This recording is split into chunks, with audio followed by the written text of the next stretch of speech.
we had such a big argument, né? And we was fighting here on the honeymoon, man. About glasses that her ex-boyfriend bought for her. And you broke. And I had it in my pocket. I'm sitting here in a boat. Xavier used to be my boyfriend, then my fiance, and then my husband, so he's my ex-boyfriend. We decided that we needed to spice this up a little bit. So in general, in a nutshell, this is about life. Relationships, dating, red flags, marriage, arguments, how we resolve our arguments. Dealing with your past is a big thing. And that's part of the reason we decided, you know what, maybe let's bring this to a podcast platform and have these conversations. Morning, I don't want to spend too much time. You saw how quick that 20 minutes goes, no? It goes really quick. So we were speaking about life after the wedding, love and respect, right? And so, Clayt, I got a picture there of our wedding day. And if you can just throw it up there. And so on the wedding day, right, everything is beautiful and everything is nice. And my wife looks nice. We got married in 2000 and... Who say you know? 14. 2014, 19 April. I always get confused. I always say 14 April. And so 19 April 2014, next year will be 10 years, guys. Hey, we made it. And so it looks beautiful and it looks lovely. And Anka's going to run us quickly through how we met and then we get into life after the wedding. Okay, so morning everybody and welcome to everybody here. Just a quick overview for those of you that don't know how me and Xavier met. We met on Facebook. So I studied in the States a couple of years before he did. And you know how people are in the States. You know so-and-so from Cameroon and so-and-so from there, because it's one big village. So I just ended up, saying, no, I'm from South Africa, even though I'm not, because they couldn't pronounce Namibia. And he was not nosy, excited. I was curious. He was enthusiastic about finding out who this person is. And so we met on Facebook. We spoke about for 3 years. And then I came over to the conference, to the Sold Out Youth Conference here. I was just supposed to come for the conference for a bit of exposure, and needless to say, a month later, that was the first time we'd met. We'd spoken for 3 years, but the first time was June 13, 2013, that we'd actually met. A month later, we were engaged, and 9 months later, we were married. It was a fairy tale, and the novelty of it all, I was whisked away by my Prince Charming. And then, after marriage, reality set in.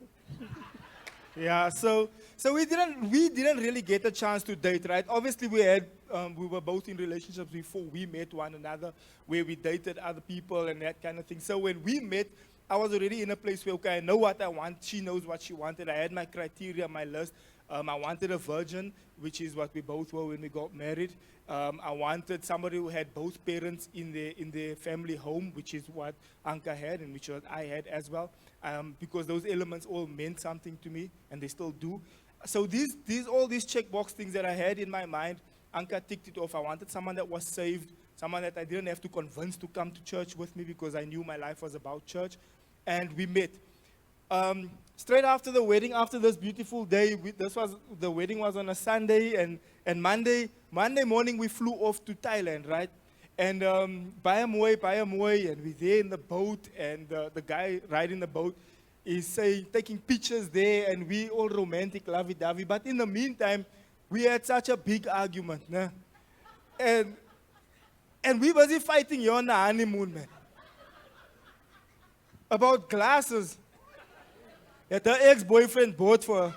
And you broke. And I had it in my pocket. I'm sitting here in a boat. And she's like, you broke my glass. I'm like, why are you so emotional? Because that's who bought it for you. Now we're busy fighting here in a boat. And Shameless always busy rowing the boat here through the caves and things. And we get back to the room now. And you know, Thailand is very hot, man. And we went and it was that humid season. And now I'm thinking, yeah, bro, we must now supposed to be on honeymoon. It was now time for pata and what is must now. But yeah, we busy fighting halfway through the honeymoon. I'm like, nah, man, this now wasn't, I didn't now sign up for this now. Plus now we both virgins on top of it now.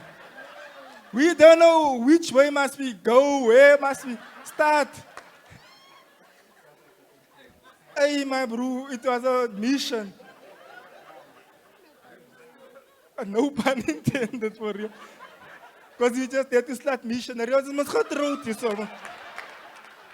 And then, bro, it was rough, man. Now we come home. And I was living alone this whole time, man. And I had my own house, my own car, everything. Now I went to go fetch my wife from Namibia. Now she's in my room, man. Now she's moving my clothes out of the way. Where it was my cupboard the whole time. Now she wants to use Aquafresh and I want to use Colgate because I used Colgate the whole time. And she wants white bread and in my house we're using brown bread. And it's like, hey, now it's... Yeah, and it was difficult, that transition, because I'd lived in my parents' home all my life, and I was very sheltered. And this is something that I always say. I say that we as girls and women, we get trained from a very young age for marriage, because we think about our wedding day and, you know, the fairy tales and all of that. But not boys. It's just cars and playing outside and going out with friends. They never really prepare for that day where they actually have to share something. And needless to say that I'd left my parents' home one week, and the next home I was shoved into a house where I didn't know if I could move things. 90% of his stuff went to welfare. He just doesn't know it yet. Sorry, baby.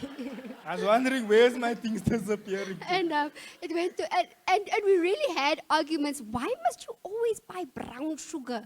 Because in our house, that was for that time of the month when, you know, it was just the end.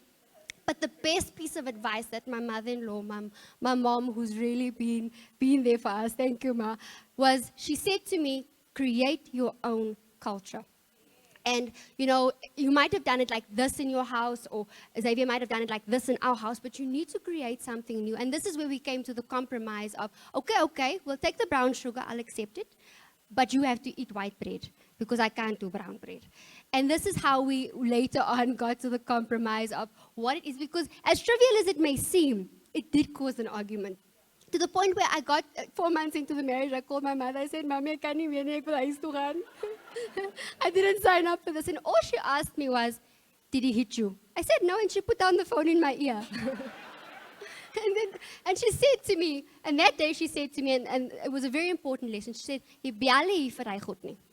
because this is a decision that you made. You stick with it.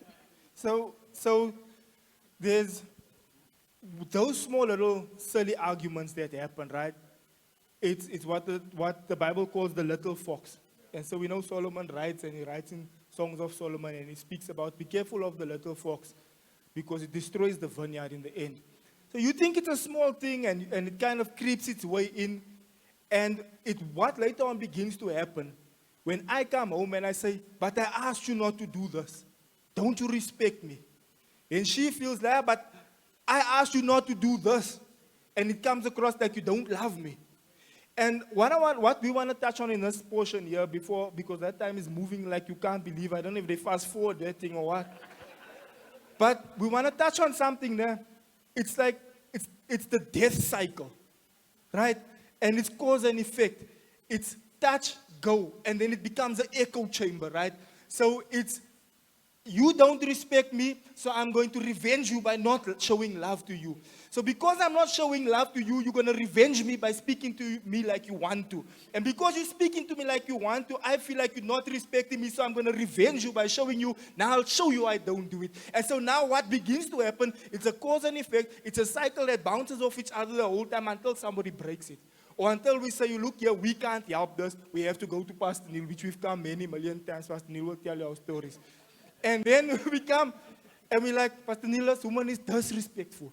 You know, in that video, you know, interesting part is, in the picture we took there, né? She's saying, shush, don't tell her people. The picture we have on this poster, we're busy arguing that day. And I must come and MC an event here in the foyer. Hey, ladies and gentlemen, thank you so much for coming. Meantime, we get in the car. Put on the aircon because it's hot in the car. I put it off because I'm getting cold. But we're not talking. and it really happens. Nah? And so here's the thing. And so now it's this death cycle. Nah? The guy who wrote Love and Respect, he calls it the circle of death. I can't remember what he called it. The crazy cycle, right? But we experience that in real life. The elements of you're not showing me respect because of how you're speaking to me. And we got 3 points each that we want to touch on quickly. Maybe you can go jump in on Yeah. the first one. So just some of the few points that we did write down was our innate need as a woman is to feel loved. And what does that mean for us? We as women innately want to feel like we're being appreciated, that our husband sees what we do. And a lot of the times me and Xavier have this conversation and I tell him, please pick up your socks. There is nobody else here to pick up the socks. It is just me. I feel like you don't love me and you don't see me if I have to keep on doing something like after you, like something, you just leave it there. There's no mind for someone else or me that is there. And then also, we want a sense of emotional security. We want to know that our husbands are there for us. And Pastor Neil touched on that in the previous session where he spoke about, I want to know that my husband will stand up for me. I want to know that when we're in public spaces that he's got my back. And, okay. So I'm just saying to her, let's go 1-1. So it's 1-1, 2-2, 3-3. Because now she was busy going all the way 1, 2, 3. But it's cool. So Anka was speaking about that, and now again, the upbringing between the two homes, right, is a thing. Because now I grew up where we had a helper. Now, I leave my now it's a bad habit, it's not the right thing to do, gents. We mustn't do it. Now, but we end up doing it now. So now she say, I'm not the house help here, please, man. If you want a house help, you can take out extra money and hire someone to come pick up here because I'm not a helper. Né? I don't know, ladies, how many of you agree with that point. Né? You don't want to clap your husband sitting next to you like, Ish. That's his pastor, we were fighting about this thing on the way here. But so she, remember, we see the world through different lenses, right? So she sees that as I'm treating her like the helper now, like the house help in the house. And for me, I'm seeing it price your socks, what you carrying on like that for? For me, it's not even a problem. It's like I can pick up my socks. What's the issue? Why are you stressing? Why are we fighting about socks? Okay, sorry, there's my socks. I picked up. Are you happy now? But that wasn't the point. The point was it came across as I'm not loving her. But now the problem is, now she comes, who do you think I am? Do you think I'm the helper? Yeah, but baby, it's just socks. Yeah, but don't come in. Yeah, baby, me. Now she starts speaking disrespectful to me. And I think this is something that we always do. And sometimes we want to come across as being funny when we're in conversations. Yeah, you know, I have 2 kids, 3 kids. I mean, 2 kids and a husband. You know, we try to say these things because we expect that from our kids to leave their socks around, and not realizing. Not you, baby. And we don't realize how disrespectful, because what we're doing. In Afrikaans, we say verkleineer. I don't know how to say that in English. But for small the person. You belittle the person. Belittle the person. And I didn't realize, because I come and I'm well versed in the art of sarcasm. So I didn't realize how belittling that was to him and how he read that as disrespect. So Anka, her mother told me the story afterwards, because I was like, why is this woman so like quick on the tongue? That wasn't part of the script. And then, so her mother says she has 2 older brothers. And of course now she's the girl, and she was the youngest for a long time, and then her sister is a lot lammerkie. So the only way she could defend herself is with her mouth. Né? So now, because she's sarcastic and all of this, yeah, you like one of the children. And in my mind, there's a big, like the sirens going off like, hey, I'm not a child. And now the conversation goes, if I'm one of the children, let us children pay the bills here. If I'm one of the children, let us children put petrol in your car here, because I'm a child. If you're going to speak to me like a child, let one of the children cover this here. And so now, automatically what begins to happen is I'm taking it as big disrespect. Bro. I'm not a child. Don't speak to me like this. And she's like, yeah, but you can't leave your things like this. And now the deadspin, if this deadspin goes unchecked. And you know what? The reaction to that is now he starts avoiding me. Or he's quiet on one side, or he completely shuts down. I get on my motorbike and I go ride very fast. Right, and what I'm reading from that is this man really doesn't love me enough to stay and talk this out. He really doesn't love me enough. Let us sort this thing out so that we can come to an agreement on this. So I just read that I am not being loved in this very moment that I feel so frustrated. Huh? Okay, number 2 was the feeling of the sense of security. And this is one of the things that I just touched on earlier, was the sense of security of feeling that my husband is there for me 100% of the way. And I always make this example when we're in the house, that every morning when I get up, I make a cup of tea, because this man does not move if he has not had a cup of tea in his body. And when I'm making this cup of tea, I always make sure it's the nicest cup. And I know this sounds very trivial, but that is how I think we as women see it, even though we might not concentrate on it that much, but I always give him the nicest cup or the nicest piece of meat that I know I would have liked, putting my best foot forward. And for him, he couldn't have given two hoots about it. Like, "Gee net die vleis, ek wil net eet," you know. And so when he serves me, he does that. He just gives whatever. And in that moment, you feel like, "Sien jy nie raak my needs nie, like the one that I want," you know.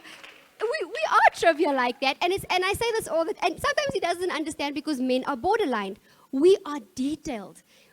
We want the small things. It's what butters us up for the end of the day. If he knows that today is the day that it needs to be special tonight, he needs to start early in the morning. 6 o'clock is where his mind needs to be. He can't come in 5 o'clock there. You know, "I bought you roses. It's that time of the day." You know, it needs to be a build-up, and concentrate on those smaller things, because that is what makes us feel appreciated and loved. So point number 2 was disrespect. So as you can probably gather, Anka is speaking about the things that women want to feel when they want to feel loved. And I'm speaking about the things that gents want to feel when they want to feel respected. And one of the things, the second thing I want to point out is that, especially if you're a good man and you're providing for your family, right? Because that also speaks into the sense of security. Your wife wants to feel like, my husband, he's got this on lock. He's going to make sure. If he sees that thing is on E, he's going to answer a plan. If he sees now the school is phoning because school fees is behind, he's going to make a plan. And that speaks into the sense of security. But when it comes in return, and I was watching a meme, and it was so funny, because then I sent, I don't know how many of you also do that. You send each other those marriage memes. Nah? Yeah, I also do that. I'm like, yeah, look what. You're actually going us camp. Nah? This camp is right there. You send each other those marriage memes. And there's one meme where the old cleans the house. I don't know if you saw it. I just man clean the house. He mops there in the lounge. Hey, he washed the dishes, everything. Now he's waiting for the vrouw to come from work. His class looking there through the window.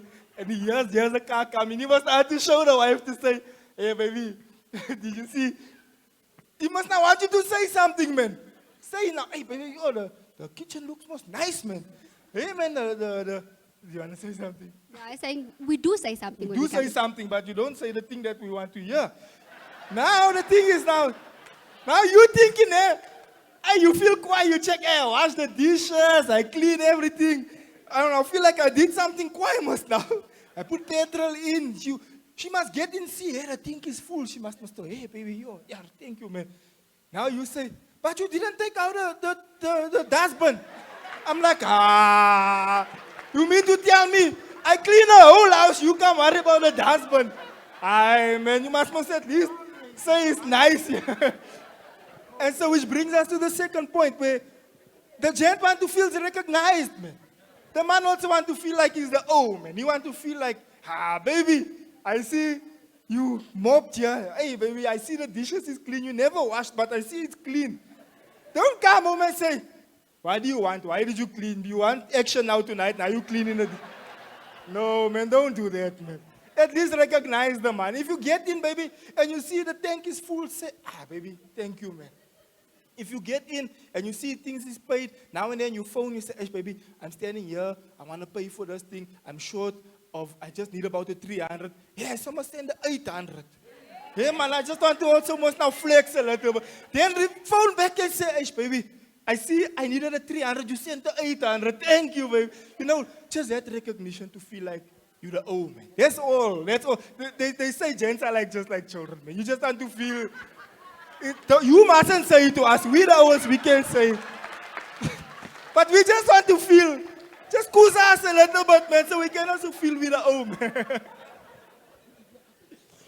And the last one is just that showing of appreciation to one another. Acknowledge each other. Whatever it may be, if it may be an achievement, or "Thank you, baby, for making this tea for me in the morning." Hint, hint. You know, it makes me feel good.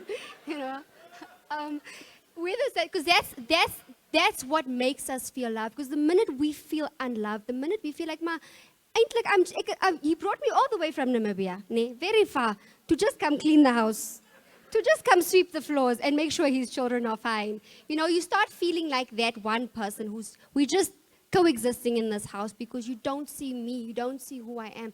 And that's simply by just maybe just a hand on the shoulder, or a hug, or just acknowledging, thank you, baby, for the support and the love that you give me. Because what this does is this softens us up.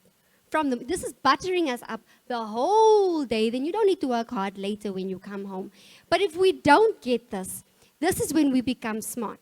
This is when our mouth comes into action. And yeah, he seen me, okay, Raki, what's wrong with you? You must make your own cup of tea. What's wrong with you? This is when we start becoming cheeky like that. So, the third point, and then we're going to close, was that time Edmund put it on fast forward there. And the last point here that I want to make is when ladies do things without speaking to the husband, we see that as big time disrespect, where it's a matter of you pulling moves and you're not consulting. And the consultation is not a matter of you asking my permission. No, if you have your own money and you feel like you want to do your thing, no problem, nobody has an issue with it. It's more so to run it by and say, hey, baby, I was thinking I wanted to do this and this and this. What do you think? Regardless of what I think, you're going to do it in any case, but just so I can feel like at least you said something, man. You didn't just go and pull your own move. Now I come home, and then now what's here now? Yeah, I did this. Oh, but we didn't even have this conversation. You didn't tell me. Now it causes unnecessary chaos in the house. And not just that, I think you don't allow the other person to make a decision with you so that you can deal with the consequences together. And I say this from experience because I did something a year ago and he found out a year later because I got a letter. Now I got the letter and I'm panicking. Who do I call? Ghostbusters, who do I call? And I had to go sit with my husband and I even prayed and I fasted. That was my decision by myself. God wasn't there when I made this decision. And I didn't consult him when I made it. And now I have to come sit with my husband. But now he needs to deal in those consequences with me. He needs to help me sort it out. But I didn't consult him when I made that decision to start off with. So the example, you make a loan, for example, or you open an account, for example. Now the people are phoning. Now you're not sure how you're going to answer. Or now you are sitting in the car together and now they're phoning. Now you're thinking, hey, if I answer now here, he doesn't know about this loan. What must happen now? You see, so it's more of that thing to say, hey, baby, I'm going to open this loan. Is it all right? And then just a quick solution to all the points that we've made. After that second year of marriage and we saw here, we're not getting it right. Before we came to see Pastor Neil, so one of the big points, number one, ladies and gentlemen, if you can see this thing is spiraling out of control, see a counselor. Try and get a counselor as soon as possible and say, hey, we're circling here. We're not getting this thing right. We're hooking on the same point every time. Can you just talk us through this thing? Pastor Neil will give you some homework or whichever counselor you decide, hopefully Christian counseling also. Because this other counselor is going to go tell you, no, you all must separate and you must go stay in the other house. And that's worse. That's going to just make the gap bigger. But Christian counseling will come in and say, okay, here's some homework. This week, you do this, and this week, you do that. And ladies, please, when we come from the counseling, don't say, yeah, you see what Pastor Neil said, you must this and this. Hey, I'm not Pastor Neil, I'm Xavier. Now you want to pimp your husband by the counselor. Don't play that one now, because also now it's also a way of belittling, and vice versa also. Yeah, you heard you were not supposed to do this. Now you're showing me you're doing it. It's just like two children, man. So what we decided to do is we decided to do a table talk where we sit by the table. The rules of engagement quickly, in 1 minute, I'll run through the rules of engagement. The rules of engagement is when you are explaining the problem or how you're feeling, first point is I feel, right? I feel like I'm disrespected in this regard. I feel like you didn't consider me when you said that in front of your mother. I feel like we could have done it differently. So it doesn't come across as you're attacking the person. And when the table talk, we sit down and the other person must be quiet. Don't try to jump in while I'm talking. You have to wait your turn, right? Be quiet, practice restraint, practice discipline, sit there and listen. Maybe I felt like you should have done this differently. I felt like this and that. Is Yeah, the but case. you did this. Now you see, then it breaks the whole thing. Then we argue, then we must come here to counsel it. So I feel 1, 2, 3, 4, 5. Then when I'm done talking, I must now stated my case. I only had 3 points. And when you do this, ladies and gentlemen, you'll find you only had 1 point at the end. So all your anger and all your frustration and all your narigheid boils down basically to one thing that you wanted to say. En moet nou nie 1993 se ou bene gaan opkrap nie. Discuss the issue that is now at hand, not old Yeah. things. So that's point number 2. Discuss the issue at hand. Don't bring up, remember last year when you did this and that, and the year before that when your mother said this and that. It's like, my bro, we here now. Leave that story. So that's point number 2. Keep it to this point. Keep it to the point that you want to discuss. Keep it to yourself that I feel like 1, 2, and 3, and the other person practice restraint and be quiet. Then when I'm done making my point, then she says, okay, baby. And then you'll find, she'll say, baby, I didn't mean it that way. Or I didn't even think that you felt that way. I didn't even realize that you were getting angry. I just thought I'm saying this thing. I didn't mean, I'm sorry. And then the third point, learn to say sorry. If you can just say sorry, it can literally solve. Then you can somehow go to action mode after that, sorry. And then it's somehow lekker after that. But just say sorry, squash the beef early, and then sort it out. There's 2 disclaimers though.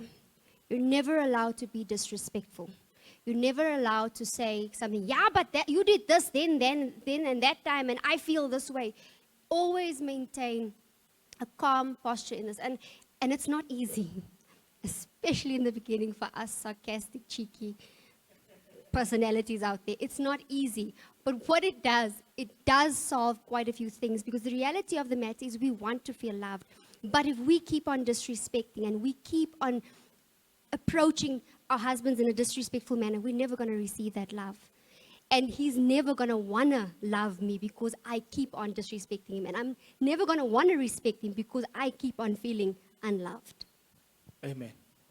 So there's the GBV point now, obviously time didn't allow, but maybe in the panel we can jump into some of those. But thank you, ladies and gentlemen. That's all from us.